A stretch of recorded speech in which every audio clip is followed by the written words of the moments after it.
Bonjour à tous, bienvenue pour cet astro-oracle concernant la semaine du 20 novembre au 25 novembre. On avance, l'air de rien, dans ce mois de novembre qui, habituellement, on le trouve un petit peu lourd, etc. Je ne sais pas ce que vous en pensez, mais je trouve que c'est l'automne en tant que tel. Ça a été vraiment un automne transformateur. Il n'est pas fini, nos transformations ne sont pas finies. On s'en va petit à petit vers le solstice d'hiver, le 21 décembre.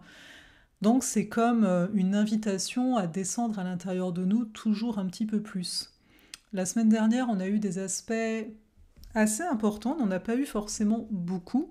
D'ailleurs, je vous remercie pour vos commentaires, notamment ceux qui vous avez eu l'air d'apprécier que justement, il n'y a pas forcément beaucoup d'astrologie, mais de toute façon, j'aime à dire que voilà, les astres sont partout, donc même si des fois j'énonce pas le lien avec l'astrologie directement, euh, tout est lié en fait. Donc ce qu'on vit, je veux dire même vous, là, si vous faites pas de l'astrologie, mais vous remarquez que vos sujets, quand on fait les liaisons, vous vous retrouvez.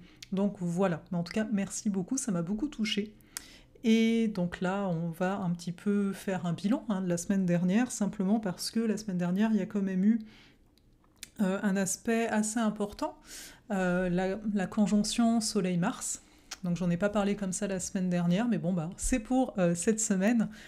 À savoir qu'on a eu un Mars rétrograde, je crois en décembre, enfin novembre-décembre, quelque chose comme ça, 2022, en Gémeaux. Et depuis, c'est la première fois depuis ce moment-là que le Soleil et Mars se sont rejoints. Donc c'est assez intéressant parce que ça voudrait dire que c'est comme un début de cycle d'une nouvelle façon de faire. Et ce début de cycle, il s'est vécu où le 18 novembre, on était quand même à la toute fin du Scorpion. Donc je trouve ça pas mal intéressant de se dire ça reste une énergie Scorpion. Et pourquoi je dis ça? Pardon. Parce que on date du dans un an à peu près, ce sera au mois de décembre 2024, Mars va rétrograder, où donc? En Lion. Et oui, je vous le dis d'avance, là, vous allez peut-être oublier d'ici là, mais voilà. Et ce qui est intéressant, c'est de voir que ça fait partie de la croix fixe. Scorpion et Lion sont des signes en tension. Donc c'est assez intéressant de se dire, ok, est-ce qu'on est en train de vivre ici? Donc peut-être que la semaine dernière, ou voilà, peut-être les quelques semaines avant, vous avez peut-être à votre conscience des schémas qui sont remontés. Il y a peut-être eu certaines difficultés. Observez tout ça pour ceux qui aiment noter, de garder un petit journal de votre vie. Peut-être noter, en particulier ce qui a pu retenir votre attention. Les sujets sensibles, les sujets qui nous font aller dans notre émotionnel, etc. Pourquoi? Parce que quand Mars va être rétrograde dans un an en Lion, ça va parler beaucoup des blessures de l'ego, encore plus que d'habitude, on va dire. Par conséquent, ça peut être intéressant présentement. Quelles sont vos blessures de façon générale, et est-ce qu'il y a eu des combats d'ego? Quand je dis ça, je vais vous donner un exemple tout simple. Bref.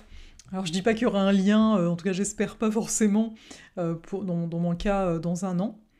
Mais dernièrement, il y a eu une petite problématique, j'ai deux chats, et il y en a un des deux, on va devoir le mettre sur une alimentation urinaire, voilà, soit. Mais le fait est, c'est qu'on a un deuxième chat. Et là, présentement, on les sépare pour que chacun, parce qu'ils n'ont pas la même nourriture. Et celui qui n'a pas de problématique urinaire n'a pas tendance à manger à sa faim. Voilà, il est perturbé, soit, ça va être transitoire, etc. Puis on a des solutions, mais c'est juste pour amener un fait. C'est qu'il a tendance à pas finir ses croquettes. Je vous dis, c'est un truc vraiment basique, mais bon, il a tendance à pas finir ses croquettes. Et c'est vrai que, en règle générale, je fais en sorte qu'ils finissent leurs croquettes, et avant d'en mettre des nouvelles, soit. Sauf que là, il y a vraiment besoin qu'il mange. Et j'ai vraiment senti ce côté, mais ton but, c'est qu'il mange. Ton but, c'est pas de gagner du fait qu'il ait mangé toutes les croquettes avant que t'en mettes d'autres. Vous voyez un peu l'idée quand je dis, des fois il y a des combats d'ego, c'est mon ego avec moi-même, pas l'ego du chat, on s'entend, mais c'est de voir un moment à quel point c'est peut-être non nécessaire.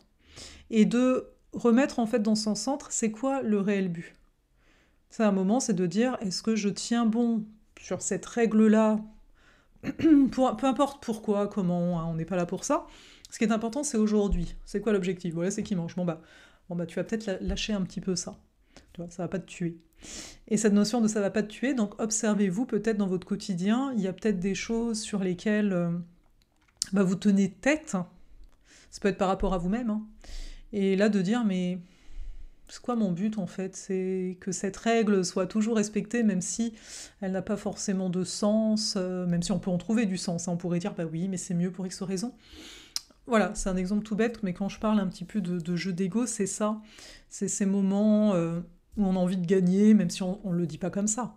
On pense que c'est une règle et il faut s'y tenir. Et pourquoi je parle de ça? Au-delà du fait que la semaine dernière, on a eu ça, c'est que cette semaine, on va avoir beaucoup d'énergie sagittaire. Et un des aspects, on va dire, difficiles de l'énergie sagittaire, c'est vraiment de vouloir avoir raison. On a quand même Mercure qui était déjà là la semaine dernière. Et là, on va le voir, hein, le Mars et le Soleil qui vont rentrer en Sagittaire. Et puis après, la semaine d'après, on aura même Cérès qui les rejoint. Donc, on va avoir pas mal d'énergie sagittarienne. Donc, par rapport à ce que vous avez vécu la semaine dernière, vous voyez quels endroits ont lâché. En ce qui me concerne, il n'y a pas que l'exemple du chat, il y a eu à d'autres endroits que les choses ont lâché. Quand je dis lâché, c'est vraiment en termes de mise en lumière au niveau du système nerveux.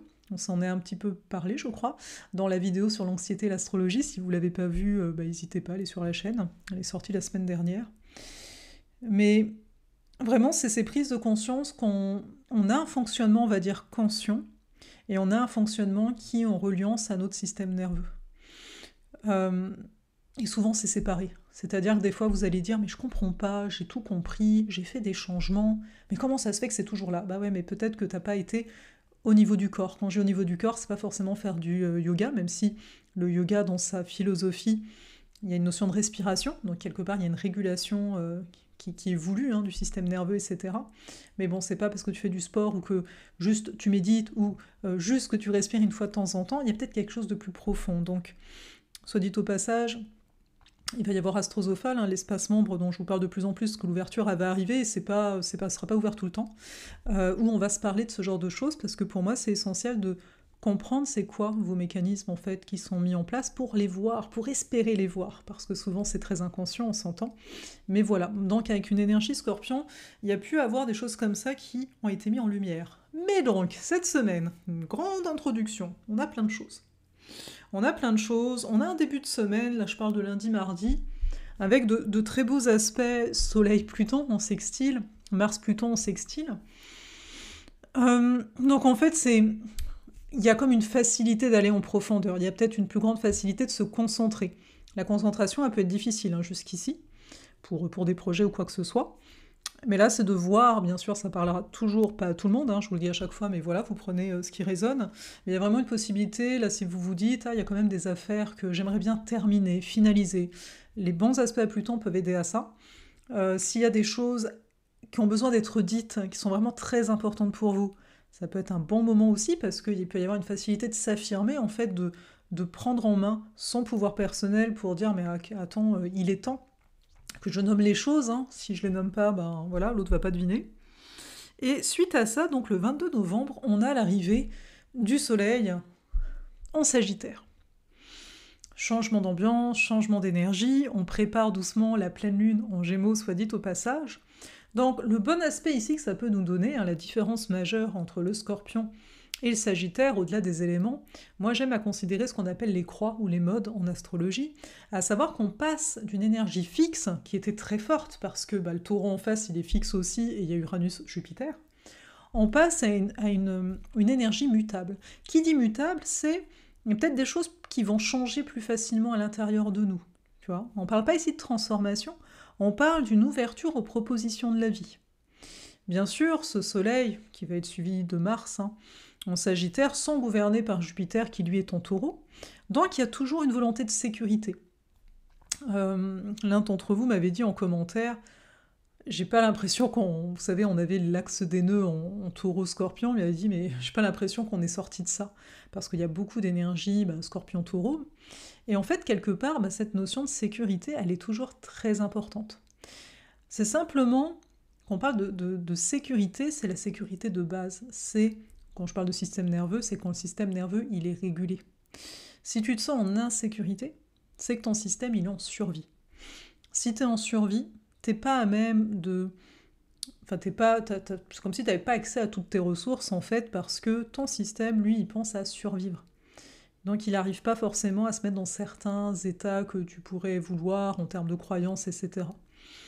Donc le fait que Jupiter ici gouverne le Soleil et gouverne Mars, Mars juste pour la date, le 24 novembre, il arrive en Sagittaire, ça nous montre bien que ici, notre épanouissement, ici solaire, les points qui vont être éclairés, donc là le Soleil Sagittaire, il va venir éclairer le sens, en fait, le sens qu'on donne à notre vie, mais ce sera en reliance à nos valeurs.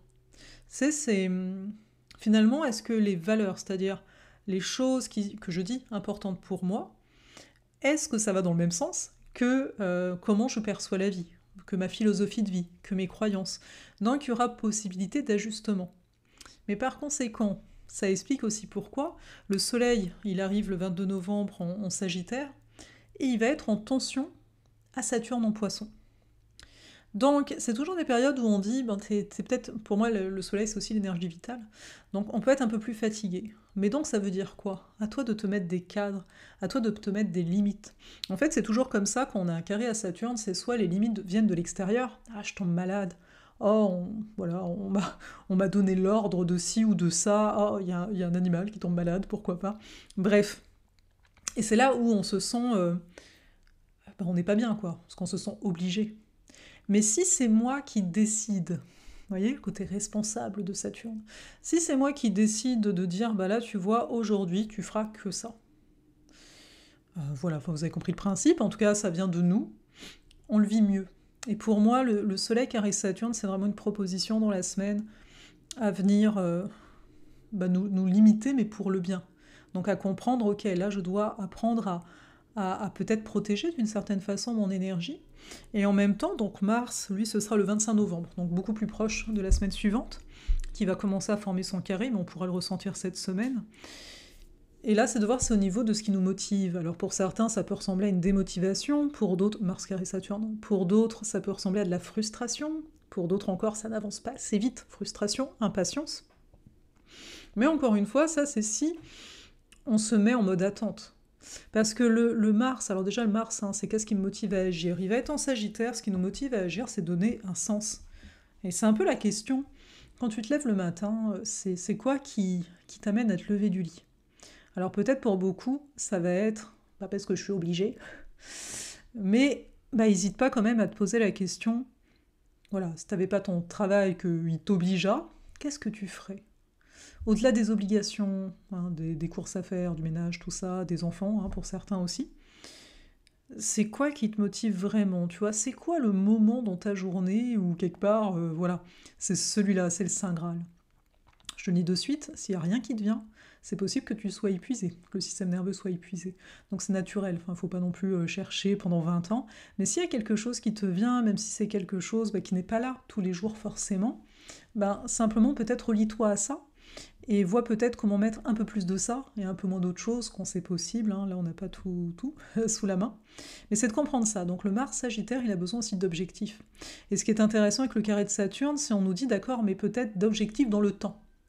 Parce que ce qui peut nous mettre dedans, moi je connais bien ça, ce qui peut nous mettre dedans, c'est que des fois on a tellement de projets qu'on ne sait pas, en fait. Et c'est ce doute perpétuel, c'est mais il y a ça, mais il y a aussi ça, mais il y a aussi ça, et puis il y a tout qui me fait envie. À un moment, c'est de prendre sa responsabilité, c'est de dire, là tu vois, je vais me dire, ça va être jusqu'à telle date, ce sera tel projet, par exemple. Ou par rapport à l'échelle d'une journée, l'échelle d'une semaine, enfin vous voyez l'idée. Donc c'est d'arriver à donner un cadre aux actions pour ne pas s'épuiser. Et bien sûr d'être réaliste. Autant le poisson que le Sagittaire ne sont pas toujours réalistes. Pour ça, le Jupiter, il est en taureau. Donc le côté réaliste, considère ton environnement. Considère, quand j'ai ton environnement, c'est aussi quel climat. Je veux dire, moi je vois bien la différence en étant au Québec, que l'hiver, j'ai moins d'énergie à disposition, parce que le corps, il est en mode, on va se régénérer, voilà, on va prendre soin de nous, qu'en été. Donc il y a ça. Il y a en fonction quelles sont les journées où tu as peut-être plus d'espace pour toi par rapport à d'autres. Donc quelque part c'est du bon sens, c'est très taureau ça, c'est du bon sens. Mais voilà, c'est une proposition en tout cas pour cette semaine de peut-être gérer les choses de cette façon-là. Et puis ce que je voulais amener en plus, c'est que on a Pallas Athéna, qui arrive le 20 novembre jusqu'au 6 février dans l'énergie Scorpion. Alors autant on va avoir Cérès le 26 novembre, la semaine d'après, qui va arriver en Sagittaire, autant on a toujours la Pallas Athéna qui, elle arrive en Scorpion. Et elle précède Vénus, hein. Vénus va la suivre un petit peu après. Alors Pallas Athéna, c'est qui, c'est quoi? Donc c'est un astéroïde, hein, pour ceux qui ne savent pas. Dans une carte du ciel, c'est considéré, voilà, c'est beaucoup plus considéré dans une carte si c'est en relation à une planète, par exemple. Par contre, je trouve ça très pertinent en lien justement à ce qu'on appelle les transits, là, comment les astres s'alignent semaine après semaine. Donc Pallas Athéna va venir nous parler de stratégie. Et alors c'est sûr que ça va un peu dans le même sens de ce que j'ai déjà énoncé, mais c'est un peu la stratégie pour cette période de temps-là. Qu'est-ce qui serait bon de mettre en lumière? Là où elle va le tomber dans votre carte du ciel, c'est clair que ça va vous donner des indications en plus, hein, c'est toujours le même principe. Mais donc, Pallas Athéna en Scorpion, c'est une stratégie, moi je trouve, de gestion d'énergie. Je m'explique. Il y a ce qu'on fait et il y a ce qu'on donne dans ce qu'on fait. C'est-à-dire, deux personnes peuvent être en train de dessiner, une est à fond en fait énergétiquement et l'autre beaucoup moins. Donc elles ont eu la même activité, mais elles n'auront pas dépensé la même énergie. Et donc c'est subtil, et oui, c'est du Scorpion. Donc c'est vraiment de voir où est-ce que je porte mon attention. Là, vous le savez, là où on porte notre attention, ça grossit, ça prend plus d'ampleur. Sachant que Pallas Athéna, Athéna, c'est une des filles de Zeus, donc Jupiter. Jupiter, il est où dans la carte? Il est en Taureau. Donc ils vont être opposés à un moment. Donc Athéna, c'est la fille préférée, qu'on dit, de Jupiter. Donc c'est intéressant que les deux soient dans un axe là présentement. Donc pour moi, c'est assez important de se dire, ok, comment je m'occupe de moi d'un point de vue justement du système nerveux aussi. Est-ce que je me mets en colère? Est-ce que, voilà, pour des choses qui n'en vaillent pas la peine? Ce que je vous disais au début, c'était pas fait exprès. Mais donc là, c'est de voir qu'on a le soutien d'Athéna pour mener nos choses. Ça, c'est un peu la stratégie. Mars, c'est comment je vais faire les choses. C'est un peu le soldat. Athéna, ici, elle est un peu comme Pluton d'une certaine façon. Elle est un peu plus stratège. Et donc, c'est de dire, ok, à moi aussi de peut-être de purger certaines choses. Peut-être certains ici vont s'occuper plus de leur corps, dans le sens, voilà, est-ce que c'est par rapport à la nourriture? Est-ce que c'est par rapport à aller prendre des soins? Vous savez, l'acupuncture, tout ça, les méridiens, tout ce qui est chinois, médecine chinoise, ou peu importe, hein, ça dépend des préférences. Donc il peut y avoir une purge vraiment au niveau du corps comme ça. Et bien sûr, ça peut aller au niveau des pensées. Quelles sont les pensées que j'ai tendance à nourrir et qui me grignotent, en fait, quelque part de l'intérieur? Et ça peut être intéressant à faire parce qu'on travaille dans une couche plus profonde, tandis qu'en parallèle, en Sagittaire, le Sagittaire, il mène, voilà, il y a ça, tu sais, il y a de l'enthousiasme, il y a ça qui m'intéresse, donc j'y vais et compagnie. Donc il y a comme, ok, tu veux y aller, tu veux avancer, bon peut-être pas la semaine là qui s'en vient où il y a une petite frustration, mais après ce sera de plus en plus ça, et de dire, mais d'accord, mais voilà, prends la juste mesure des choses, vois peut-être, ose voir tes faiblesses. On pourrait dire ça, ose voir tes ombres, ose voir tes faiblesses, ose voir aussi ce qui ne va pas, parce que le Sagittaire, l'énergie, elle peut être très dans l'inverse. Hein. Ah, mais ok, on y va, c'est génial, il y a un truc qui s'est débloqué. Enfin, oui, ça s'est débloqué, mais peut-être pas au point de tout griller. Enfin voilà, on pourra s'en reparler, elle est là plusieurs semaines, voilà, et puis ça va dépendre s'il n'y a pas sur certains éléments de votre carte du ciel, mais c'est pas mal, je trouve, intéressant ici.